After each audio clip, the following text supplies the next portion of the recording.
Has this ever happened to you? You're playing in a TTRPG, let's say Pathfinder 2nd edition, and you're playing a character who is built to take hits. You've got full plate mail armor, you've got a tower shield, you've got maxed out constitution, so you can take the hits. And the GM just says, nah, they're gonna run past you and hit the wizard. I've been there. I was the GM, but I've been there. But what if there was a way to force enemies to attack you, and if they didn't, they would suffer a myriad of penalties, almost like a taunt. Welcome, everybody, to the Guardian class guide for Pathfinder 2e. Roll the old intro because it's cringy and I love it.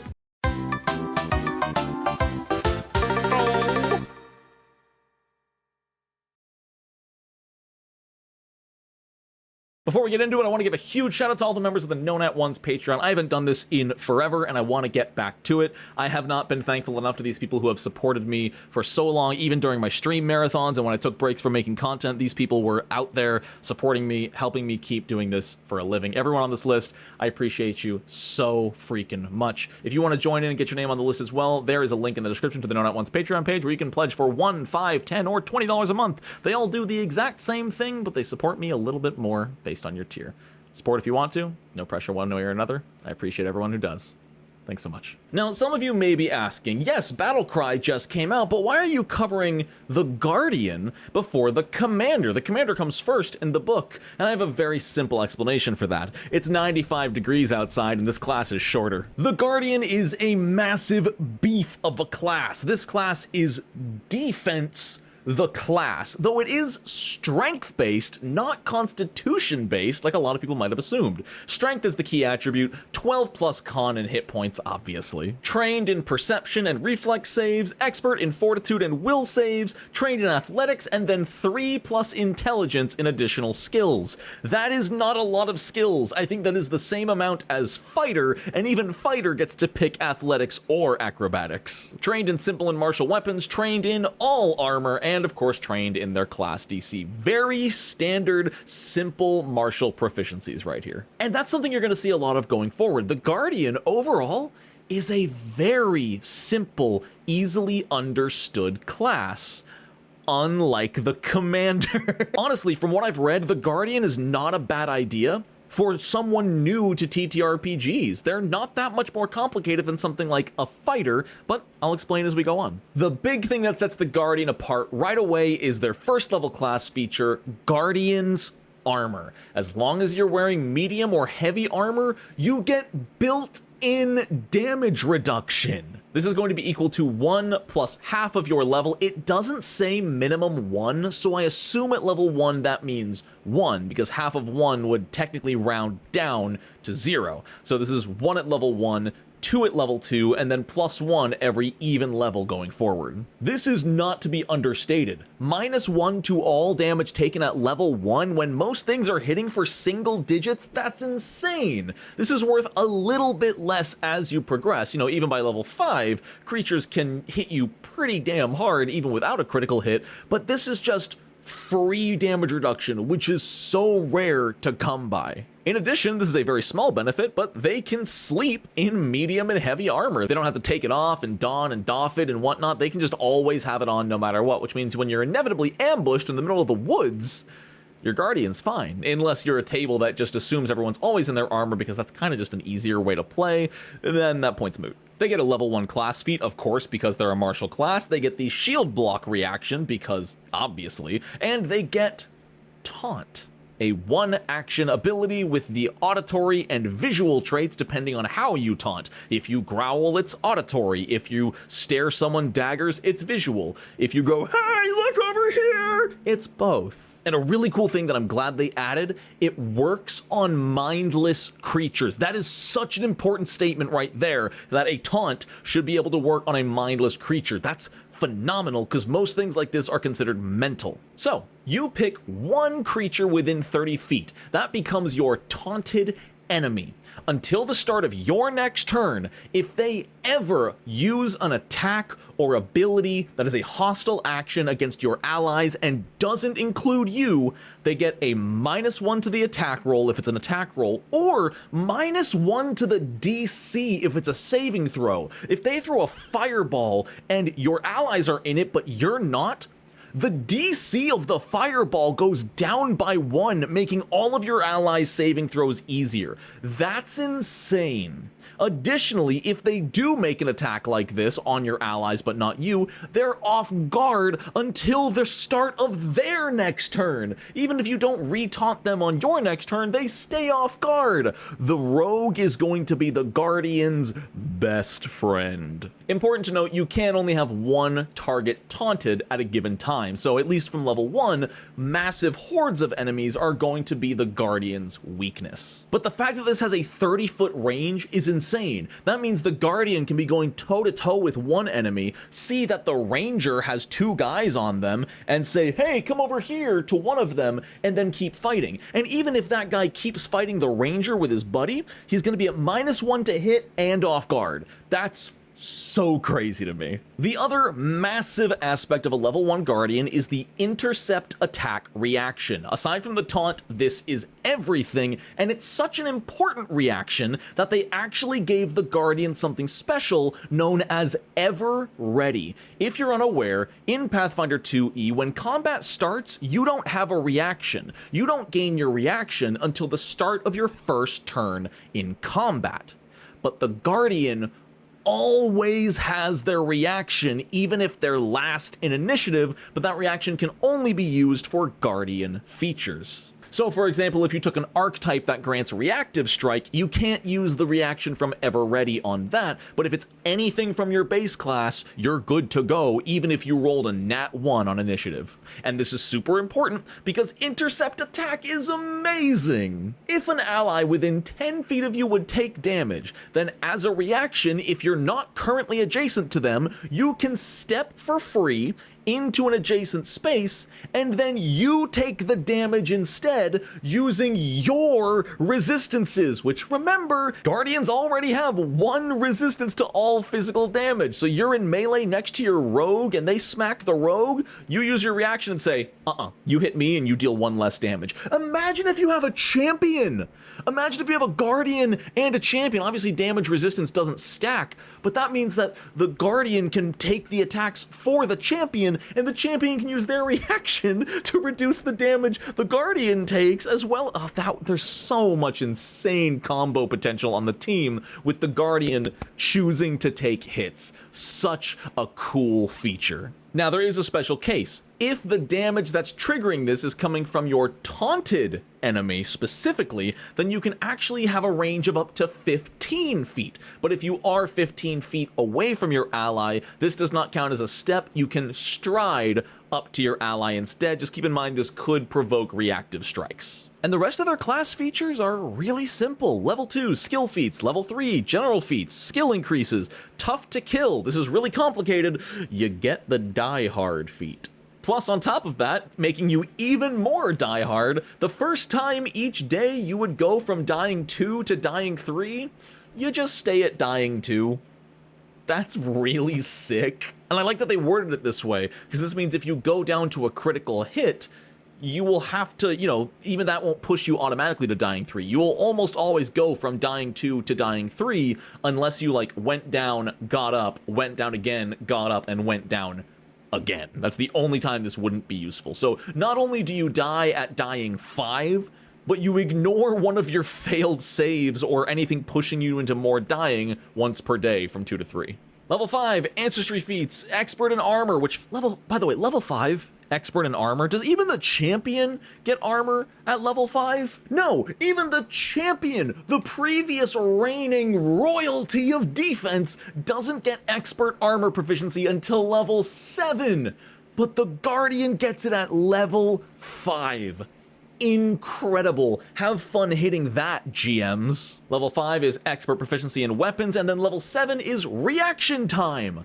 Already, right at level 7, the Guardian gets a second reaction per turn sure, it can only be used on Guardian reactions. That's still insane. But that also includes shield block. You know what this means? You know what this means? For you can intercept attack and then shield block the attack you intercepted. That's insane. I love this class. It also increases your perception to expert. I guess that's a little important. This hair is in my eye. Please leave. They also get expert proficiency in reflex saves, and then at level 9, they get master proficiency in fortitude saves, and like all master saving throws, it now converts all normal successes into crit successes. Level 9 also increases their class DC to expert, and then at level 11, we actually noticed something that I didn't realize back when they got their armor proficiency bumped to expert. The Guardian at level 5 actually only gets their medium and heavy armor proficiency up to expert. Light armor and unarmored stayed at trained until level 11. At level 11, medium and heavy become master, and light and unarmored only become expert. This is important because it means a really good way to shut down a Guardian is to steal their stuff. It's actually a really cool weakness that their unarmored and light armor is so much worse that if you ever reach a point where the party loses all of their gear and they only have access to like leather armor, you can actually look at your Guardian like, sorry bud, this is all we got. Level 11, weapon specialization, just a little bit of bonus damage. Level 13, weapon master proficiency. Level 15, unbreakable legend.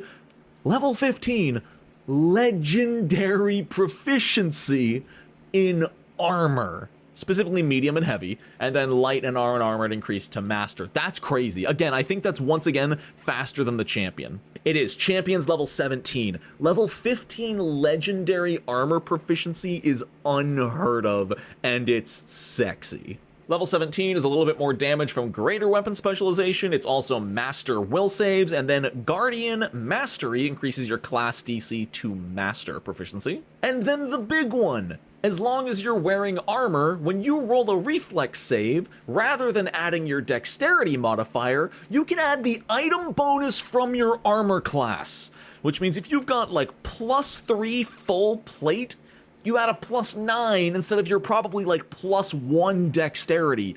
That's crazy. And if the armor already has the bulwark trait, like full plate, you get another +1 on top of that. Also, if you successfully make the saving throw, it's a crit success instead. So effectively, while the Guardian doesn't reach legendary in any saving throw, it's master in reflex, fortitude, and will, turning all successes into crit successes. And I think that's a really good way to balance this class. They never hit legendary in any saving throw.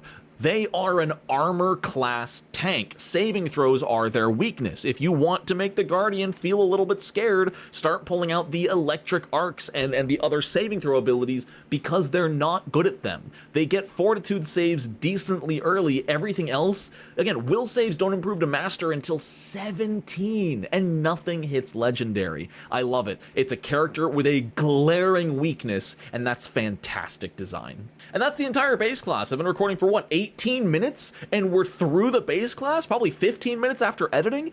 Like I said, that's the whole class. Obviously, there's feats that are going to customize what you can do and how you can play them, but I judge a class's complexity a lot of the time from its base class features. What does this class do? It shield blocks, it taunts, and it intercepts attacks. And that's all it needs to do. It is a wall that moves in front of attacks, which is so damn cool. But now, let's get into the meat and potatoes of the class and talk about the feats to see just how unique you can make your Guardian. Starting off right away with an amazing feat, Bodyguard. During daily preparations, pick one of your allies to be your charge. Whenever one of your taunted enemies attacks your charge, they take -2 to hit instead of -1. That's just a really good passive buff, especially if you're in like a smaller party, like 3 players instead of 4 or 5. That's fantastic. A good chunk of the time, you're going to give an even bigger penalty to an enemy. That's crazy. They also get Defensive Advance, which I think is still one of the strongest feats in the entire game. For 2 actions, you stride, you raise your shield, and you make a strike against an adjacent enemy. That's just insane action economy, especially for level 1. You know, barbarians get the charge that lets them stride twice and attack. That's really good, but stride, raise shield, and strike is so much better. Larger than life is hilarious. Even though your size doesn't change, as long as you're wearing heavy armor, you are considered one size category larger than you are when it comes to athletics checks. Specifically, grapple, disarm, reposition, shove, and trip. What this means is if you're a large creature like the new Jotunborn, you are considered huge, which means medium creatures cannot grapple you unless they have Titan Wrestler. That's sick. More importantly, this also applies to swallow whole, which means if you're huge, I believe you can only swallow things that are smaller than you, so huge creatures can no longer vor you. Don't demonetize my video, YouTube. It's a joke. Happy Vor Day, everybody. It's like 5 days ago. Long distance taunt. At first I saw this and I'm like, oh, what, 30 feet's gonna become 60? No, it becomes 120. What the hell? 120-foot taunt at level 1? Even if this was like doubles it to 60 feet and then at like level 5 or 10 it becomes 120, even that would have been good. That's crazy. If there are enemies sniping you, you can just say, right here, come on, between the eyes, hit me. I see you, FBI agent. Dude's got no ball. But then there's also Punishing Shove, which is just really fun. When you successfully shove a creature, deal damage equal to your strength mod.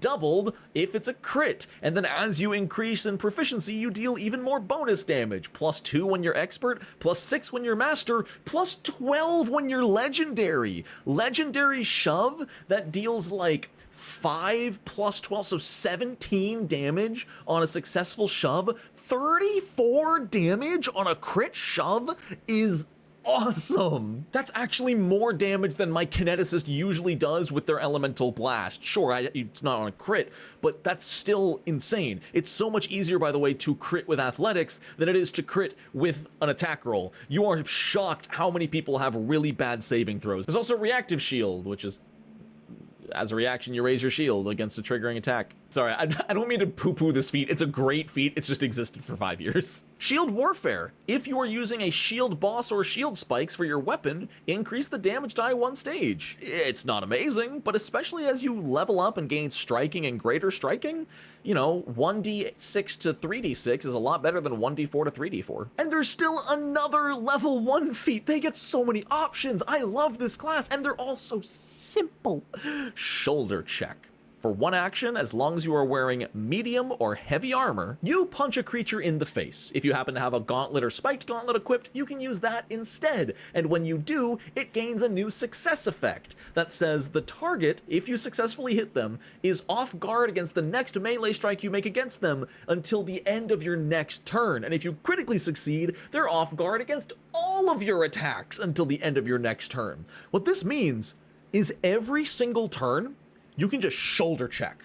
And if that's the only attack you make against them and it hits, then next turn, you can shoulder check again, and they are off guard against it, which means you're more likely to succeed, more likely to crit succeed, and if you do crit succeed, then you can just auto them 2 or 3 more punches because they're off guard against all of them. But if you only normal succeed, then you can, you know, raise your shield and position yourself and whatnot, and wait to capitalize on that off guard on your next shoulder check. This combos with itself, which is great.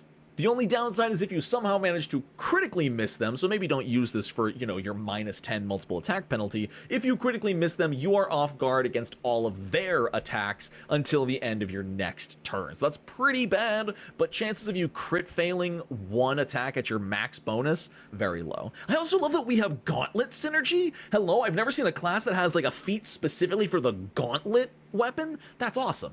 Wait a second, I have a question about aggressive block. When you use the shield block reaction as a free action, you automatically S shove it 5 feet, or make it off guard. That's a S shoving. When you successfully shove a creature, they take damage equal to your strength mod. Does this count? Does aggressive block count for punishing shove? If so, that's insane. Your shield block now does damage that scales with your athletics proficiency and can't fail. Huh? Now, granted, the creature you're blocking chooses whether to be shoved or forced off guard. Either of them are good options. So I feel like it's even more balanced. You know, if you punishing shove them, they realize, oh god, getting pushed by this guy hurts, I should just take the off guard. I think that's cool. I think that's rad. This is like a Thorns build in an RPG where you don't deal much damage yourself. You deal damage back when things hit you. That's so sick. I'm curious to hear in the comments, do you think that works? Do you think the automatically shoving it 5 feet counts as successfully shoving a creature, especially when it's capital S shoving?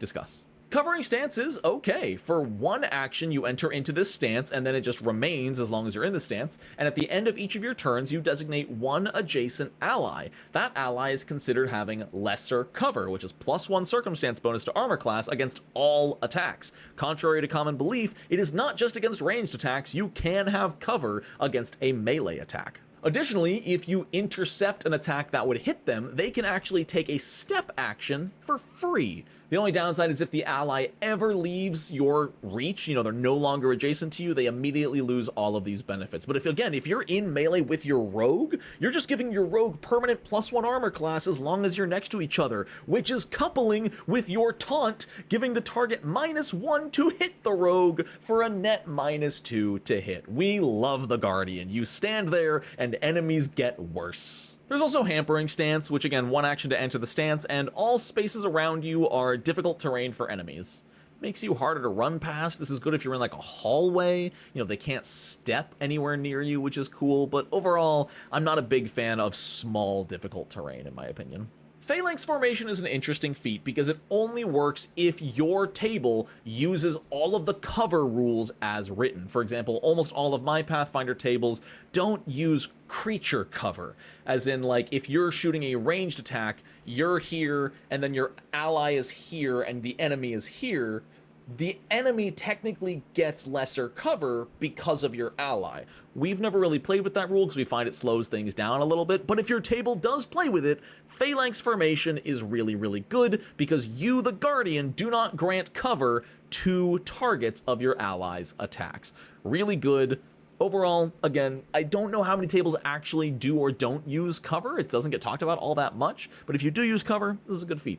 Raise Haft. Two-handed weapons gain the parry trait. If they already have the parry trait, increase the circumstance bonus to AC to +2. This is basically the same thing as raising your shield, except you can't shield block with it. You can just, position your sword as if you were raising a shield for one action and gain +1 to armor class, +2 if the weapon already had parry. Shield Your Eyes is a nice, good passive benefit. As long as your shield is currently raised, you get a +2 to all saving throws against visual and light effects, something like a Medusa's stare you would get a bonus against. Additionally, if you would ever critically fail against one of these effects, you only normal fail instead, and if a creature is actively hitting you with something that has those traits and they critically succeed against you, they only normal succeed. Fantastic. Shielding Taunt. One action, raise your shield and taunt. It's just action economy. Though interestingly, because you are specifically banging your shield when you do this, this automatically gives your taunt the auditory trait. You cannot visually taunt someone with Shielding Taunt. Interesting. Then there's the inverse, Taunting Strike. You attack a target and then taunt them. This gives it the visual trait. Again, just really good action economy. Something to keep in mind for both of those feats, they're flourishes. You cannot do more than one flourish in a turn. Area Armor. You're so heavily armored it protects the allies around you from area of effect reflex saves. When you're wearing medium or heavy armor, all adjacent allies gain +1 to their reflex saves, and once you are master proficiency in your armor, they get a +2. I just love the wording. Armored Courage. You take comfort in the safety of your armor. For one action, once per hour, as long as you are wearing medium or heavy armor, you gain temporary hit points equal to your level for 1 minute, and reduce your frightened condition by 1. Frightened is such a common condition in Pathfinder 2e. If you haven't had a chance to play too much, especially in a longer campaign, trust me, frightened is one of the most common conditions you will be facing. So being able to not only reduce it by 1, because again, it goes down again at the end of your turn, so on that turn it'll go down by 2, and gaining temporary hit points, That's a wham bam thank you ma'am, one action combo slam. Energy Interceptor. I don't know if I mentioned this specifically earlier in the video, but you can only intercept attack on physical attacks. But if you take the Energy Interceptor, you can now also use intercept attack to take sonic, acid, cold, electric, or fire damage for your ally as well. Just a nice little expansion of the kit.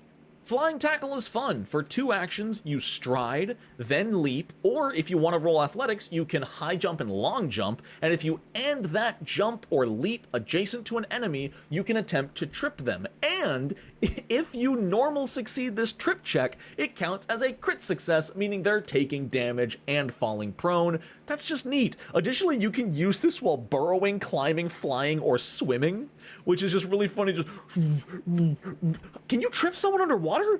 Wait, how do you trip? Not for this video. It's a fun feat. Not So Fast is a really cool reaction, but it does require hampering stance. That's the stance that makes the squares around you difficult terrain. And because it's difficult terrain, remember, that means they can't take the step action, which means your reactions are very easily triggered. If a creature within your reach leaves a space during a move action, you can make a strike against them. If you miss, the creature takes a -5 foot circumstance penalty to its speed for that move. If you hit, it's -10, and if you crit, you stop their movement in that square entirely. What's really important to mention about this is a level 4 reactive strike. Sure, you have to be in hampering stance, and it's only on move actions. But most other classes don't get reactive strike until level 6. Champion, Barbarian, Monk, all of their reactive strikes are level 6. This one's level 4. It is locked behind hampering stance, which I'm not a big fan of. You know I hate feat prerequisites and feat trees. I'm okay with a 2 feat tree like this, but especially at low levels, it kinda sucks that if you want Not So Fast, your 3rd class feat, then your 2nd and 3rd class feat have both been chosen already. Proud Nail is fantastic. If a creature is currently off guard because it didn't attack you or include you in an area of effect, you make a melee strike against it, and this strike deals 1 additional damage die, 2 additional damage die at level 10, and 3 at level 18. This is 1 action power attack as long as it's your taunted enemy. That's what I love about the Guardian too, is it's a really invested gameplay without being complicated. You know, it tells you exactly what you need. Your taunted enemy. Are they off guard? Did you do your class thing? Cool, go hit them really hard. Shielded Attrition is such a cool getaway card.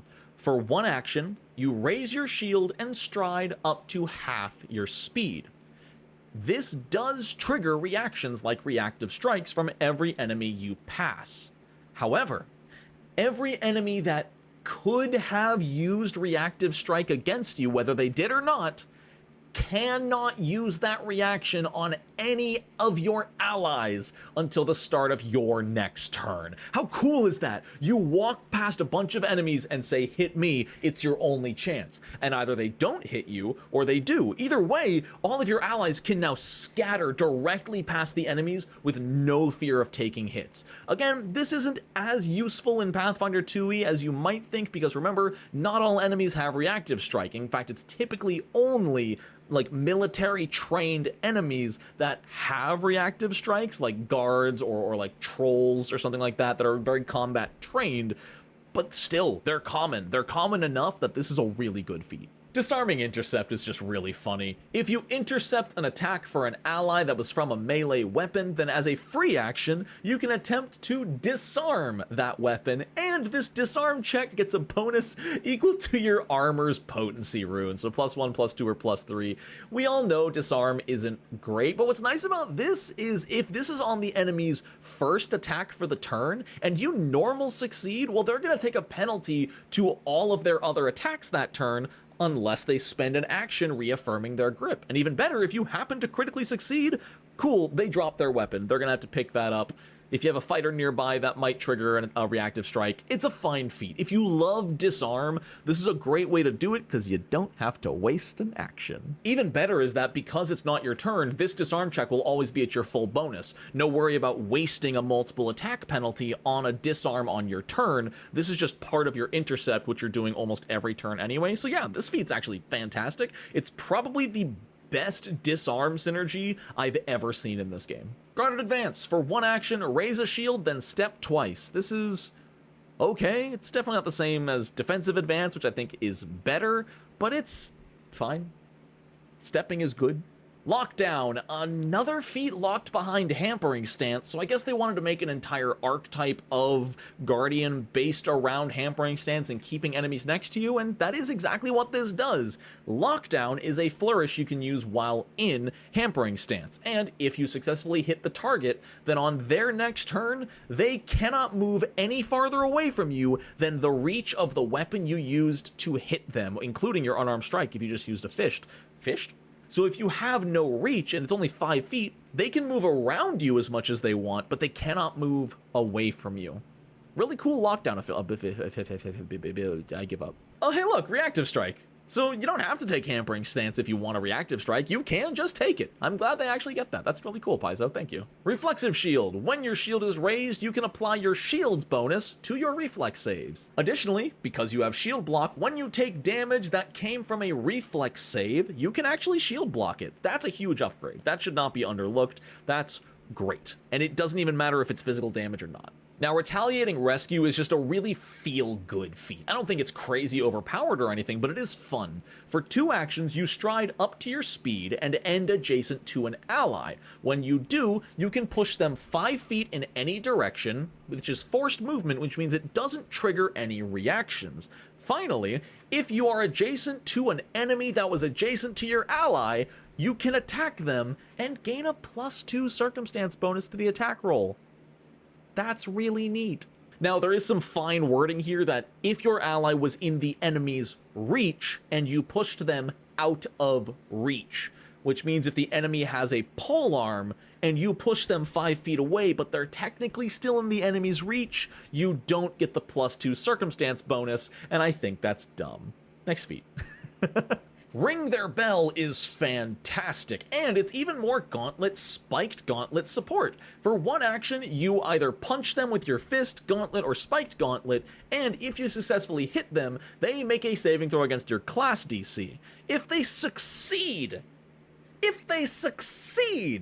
they're stunned 1, failure stunned 2, crit fail stunned 3, skip their entire next turn. Insane. This is a flourish, so you can only do it once per turn, and it does have incapacitation. Even with incapacitation, if they fail, they're stunned 1. That's insane.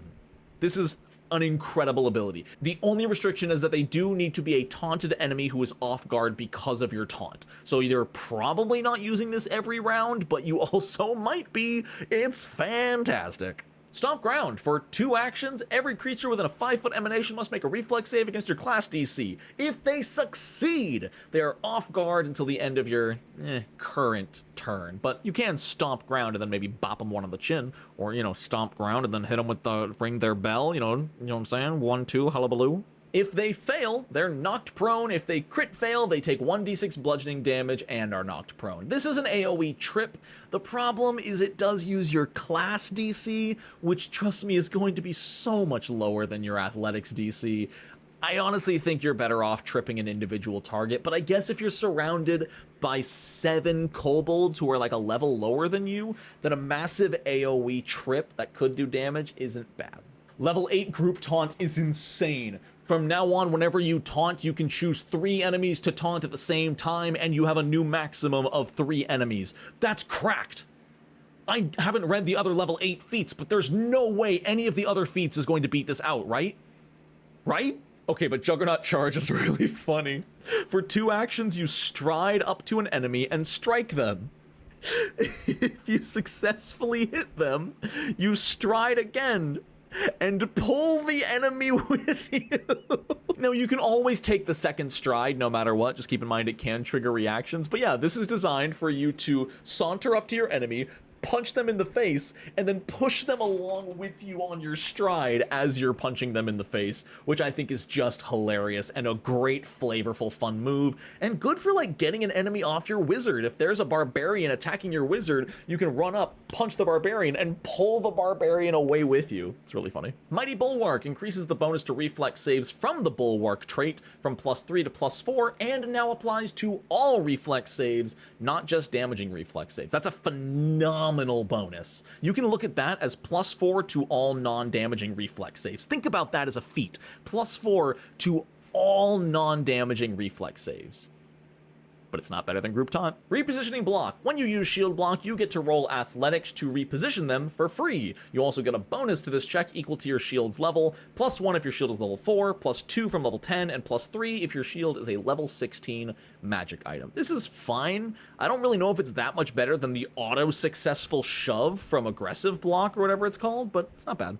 Shield from arrows is insane. As a reaction, if you're adjacent to an ally and that ally is about to be hit by a ranged attack, then you can put your shield in front of them and they get +4 armor class against the triggering attack. You basically give them greater cover against a ranged attack, which is insane. Keep in mind, your shield has to have been raised, you have to be able to see the attacker, and you, the Guardian, cannot be off guard. There's a lot of things that can get in the way of this, which I think is balanced because that's an insanely good reaction.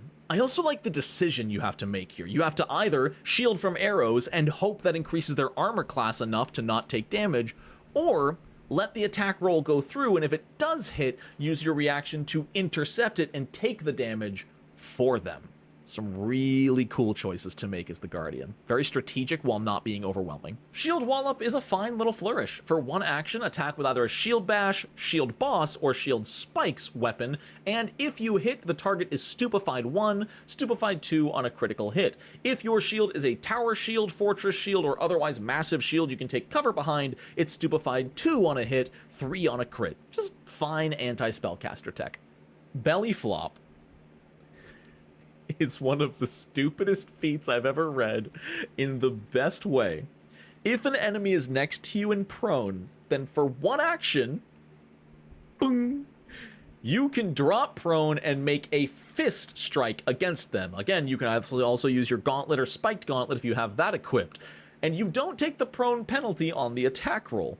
If you successfully hit them, they are immobilized. No saving throw. If you hit with this strike, they are immobilized. Not only that, the escape DC, it's usually your athletics DC, but you get to add your armor's item bonus to that DC, which again, you can really pump up your athletics in this game. If your athletics is maximum and you've got +1 armor at this point, that's even higher.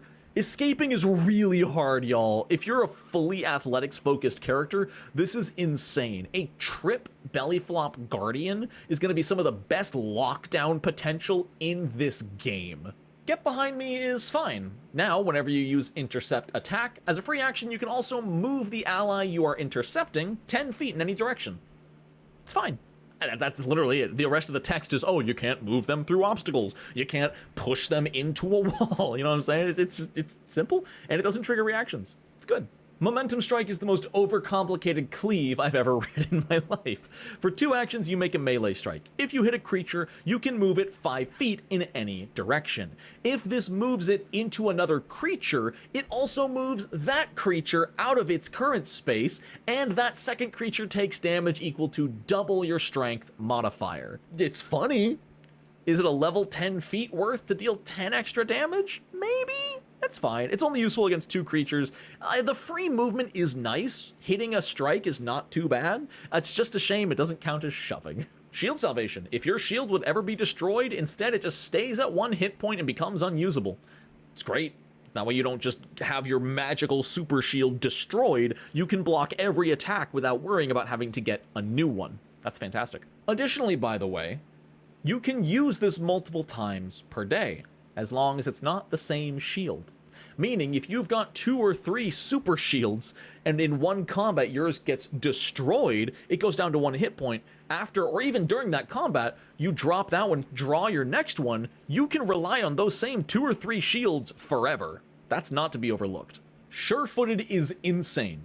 As long as you are wearing medium or heavy armor, the clumsy condition no longer reduces your armor class. Period. It still reduces all of your other dex-based checks and DCs, but your armor class is immune to the clumsy condition, which is like the best part of the clumsy condition. This might as well say immune to clumsy. And obviously if your armor ever gets broken, you lose this benefit because it doesn't work anymore.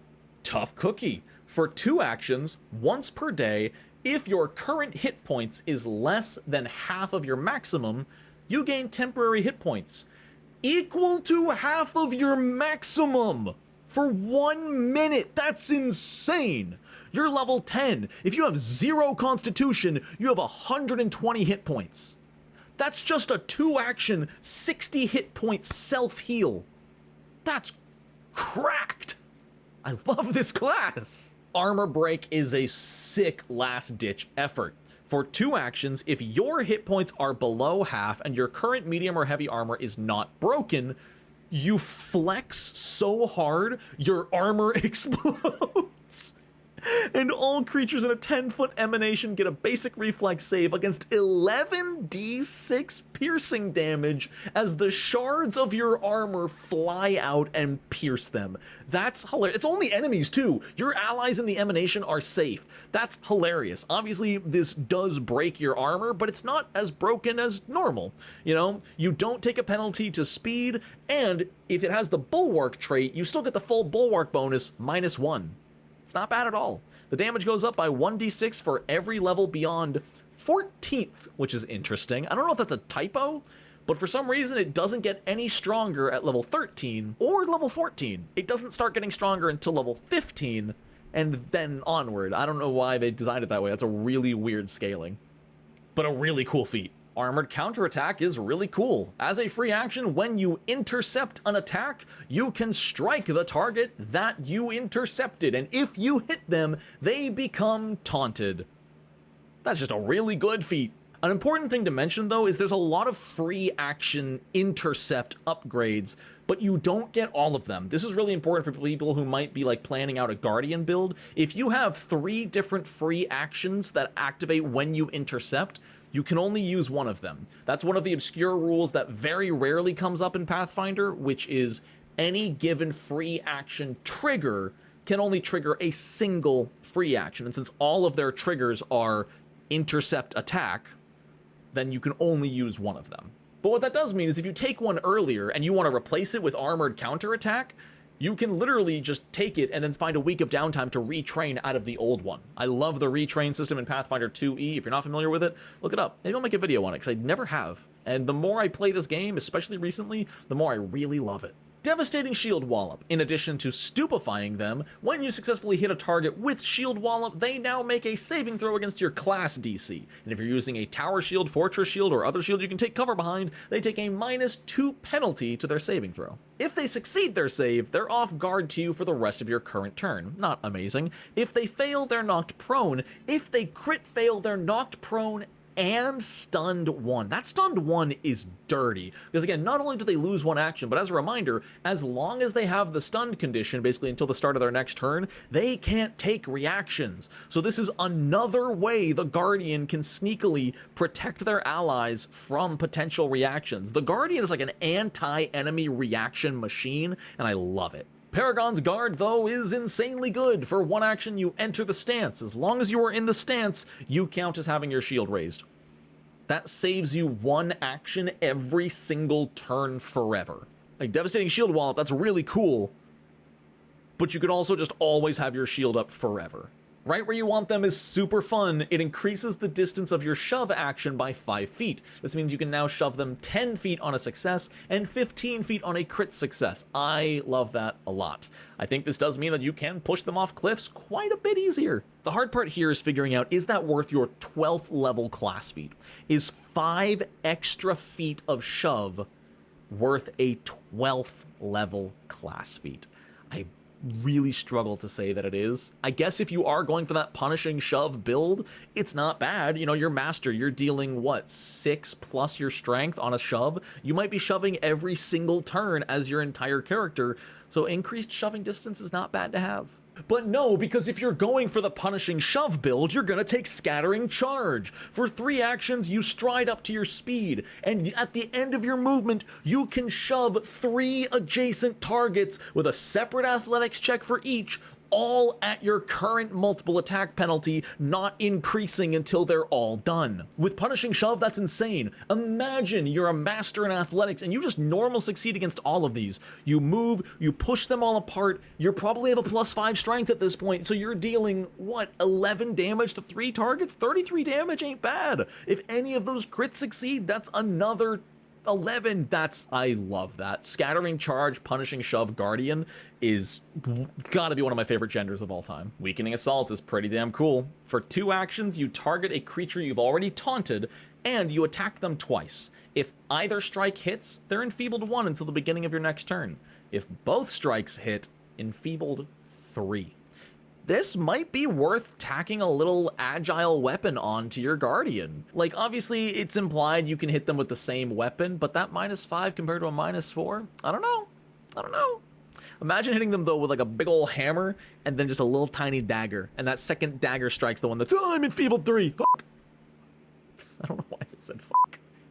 Blanket defense is really good if you know something's coming. For 3 actions, you raise your shield, and all allies adjacent to you also gain the circumstance bonus to armor class of your shield, and gain the ability to take cover behind your shield, as long as it's a tower shield, fortress shield, or any shield you can take cover behind, to gain the bonus +4 armor class from taking cover behind such a shield. It's fine. It's spending 3 actions to raise a shield for everybody around you. I don't actually know if that's that good.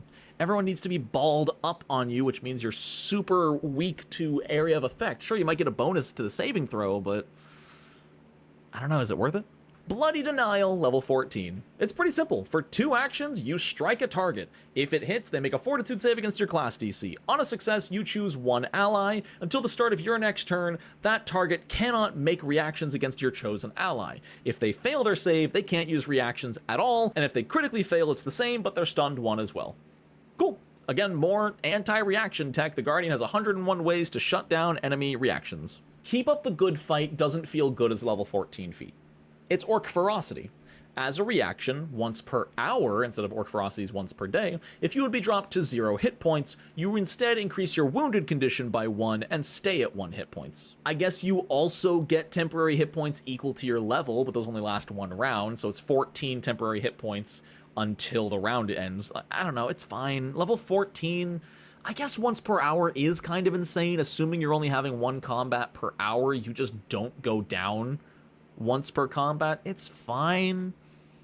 But I feel like as a Guardian, you want to have high hit points all the time anyway. That's why you have the self-heal for half your HP, you know what I'm saying? I don't know.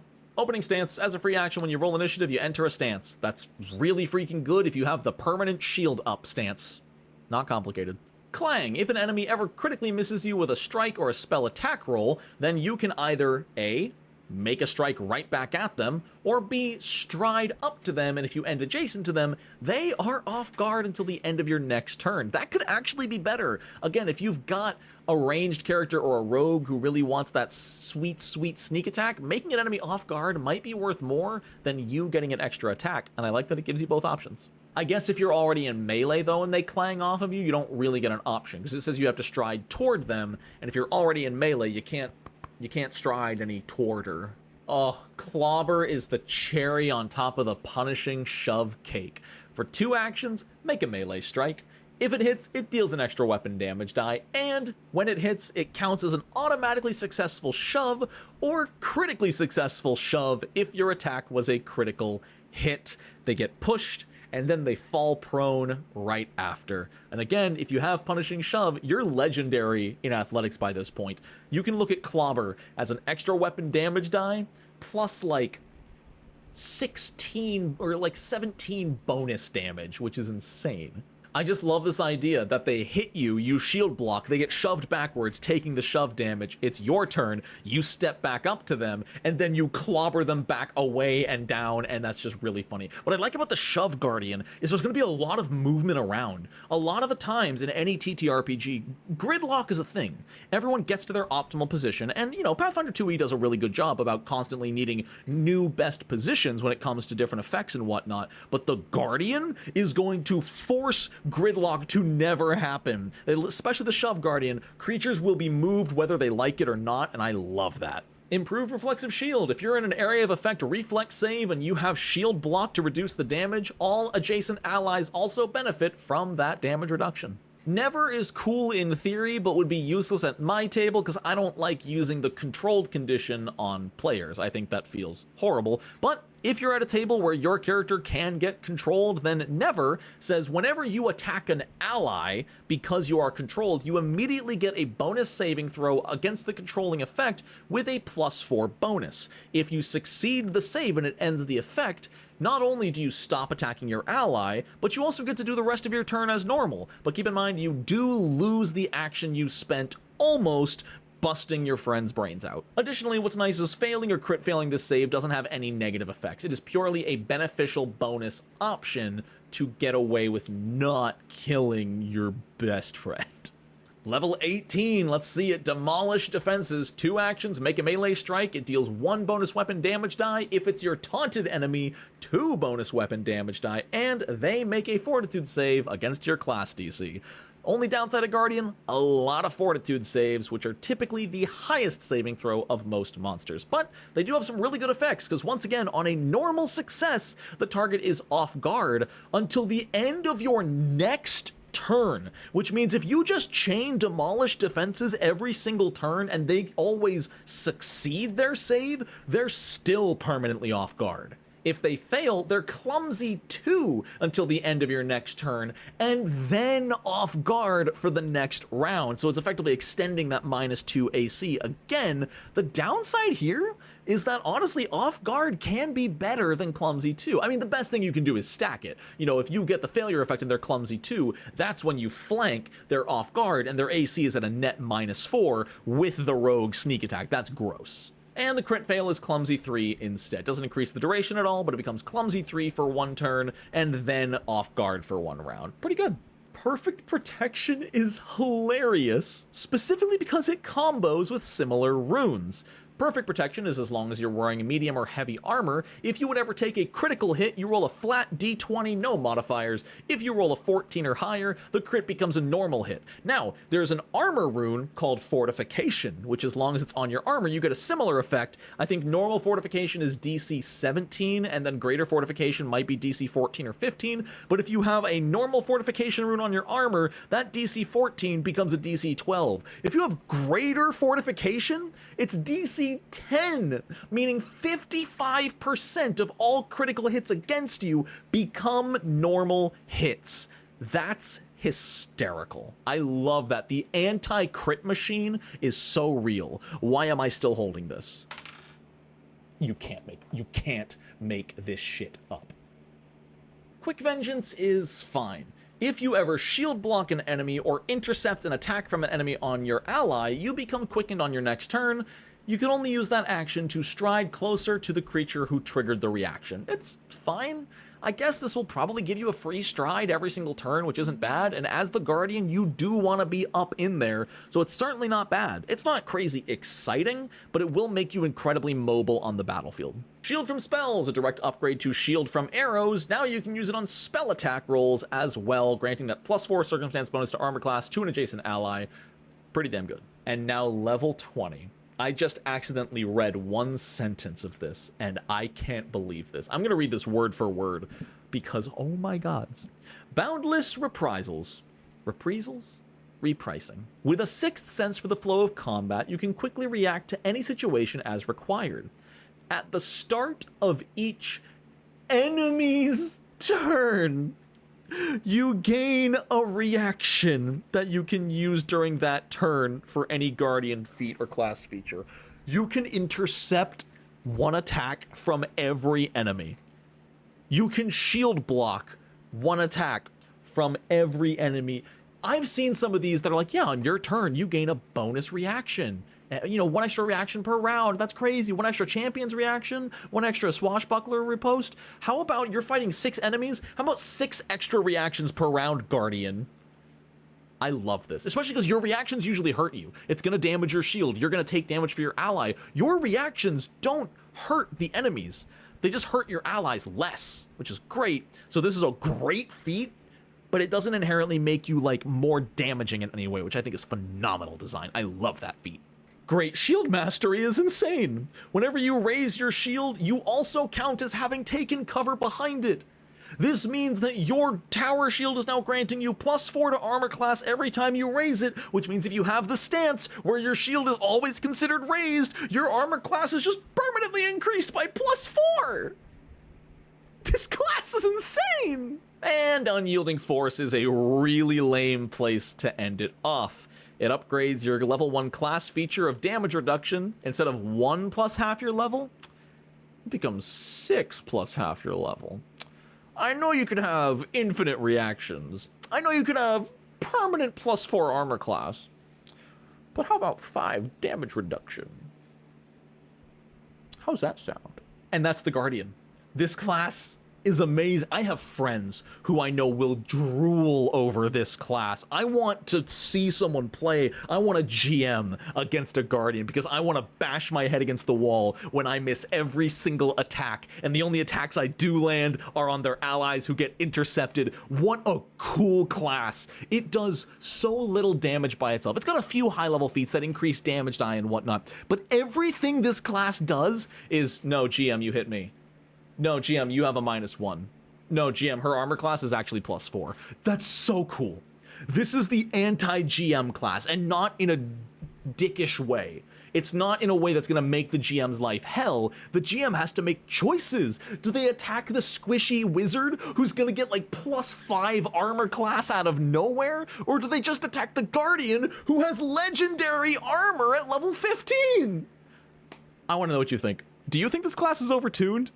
I don't think it is. I think it's right on the cusp, but I don't think it's overpowered. Its lack of offensive options are really what keep it grounded. It doesn't have a lot of damage bonuses. It doesn't have a lot of damage options. It's just its weapon. All you're doing as a Guardian, if you're not blocking people, is hitting people with your weapon way worse than a fighter does. That's all from me.